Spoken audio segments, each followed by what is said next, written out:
So lately there's been, well, a lot of talk about AGI, artificial general intelligence. You've probably seen it, Yeah, it's definitely picking up steam. especially with that OpenAI O3 model and how it's supposedly aced this human-level intelligence test. The ARC-AGI benchmark. Makes you wonder, right? What does it all actually mean? A good question, for sure. So let's dive into it today. See if we can separate the real AGI progress from, well, the hype. Sounds good to me. So maybe we should start with, what is this IRC-AGI benchmark all about? Right. Well, the ARC-AGI benchmark itself is actually pretty fascinating. It was created by Francois Chalet, the guy behind Keras, back Hmm. in 2019.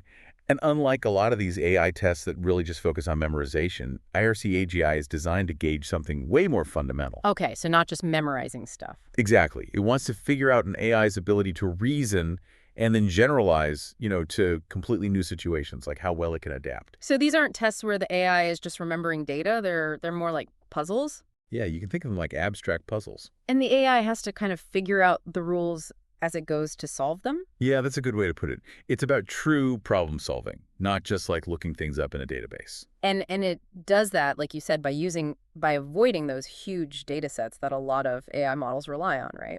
Exactly. A really key feature of those ARC-AGI puzzles is that they're novel. They're completely new.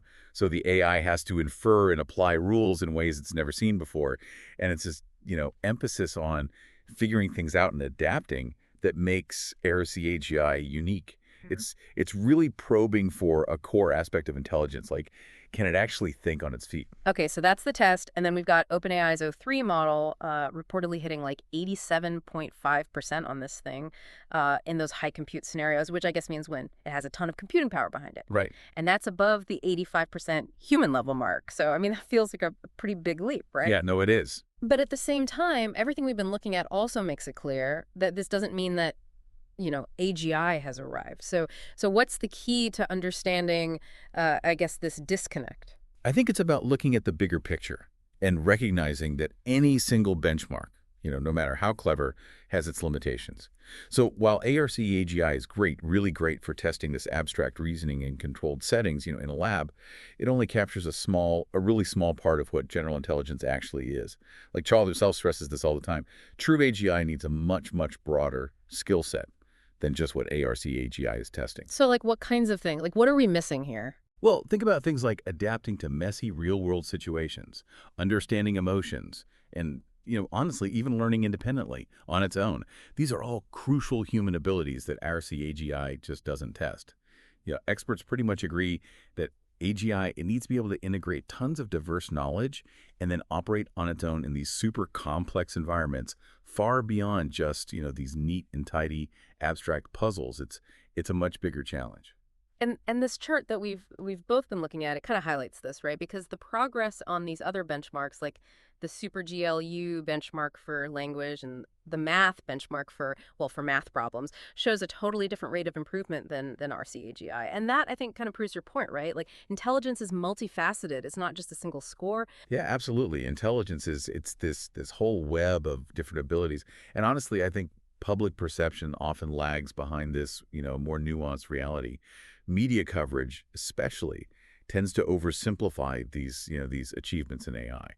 And that can really lead to this belief that, oh, if we hit a high score on a specific test, then bam, AGI is right around the corner. So, okay, it's not the finish line, but that doesn't mean these benchmarks aren't important. So absolutely not. They're actually incredibly valuable for pushing the field forward.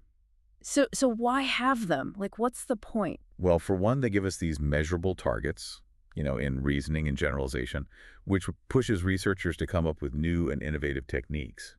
And these advancements, even in, these more narrow areas, can actually benefit all sorts of industries. Like think about medicine or finance or even just, everyday technology. Right, yeah. Makes sense. So yeah, benchmarks are crucial. So to kind of bring this all together, while OpenAI's O3 model, its performance on ARC-AGI is pretty impressive, it's really an achievement in abstract reasoning. It's just one piece of a much bigger puzzle. Yeah, it's a piece, but it's not the whole picture. So not AGI just yet. Right. And like Charlotte keeps saying, we have to remember what these tests can and cannot do. They give us a glimpse, valuable insights into specific cognitive abilities, but they don't tell us everything about general intelligence, not even close. So here's a final thought I'll leave you with. Think about the huge difference between solving these abstract puzzles, which are neat, but they're kind of contained, and then actually navigating the complexities of the real world. Like what fundamental breakthroughs in AI do we need to bridge that gap? And I'm talking about, beyond just getting a good score on a test. As cool as that is, what's the next big leap? Yeah, that's the million-dollar question. That's what we need to figure out. Definitely something to think about.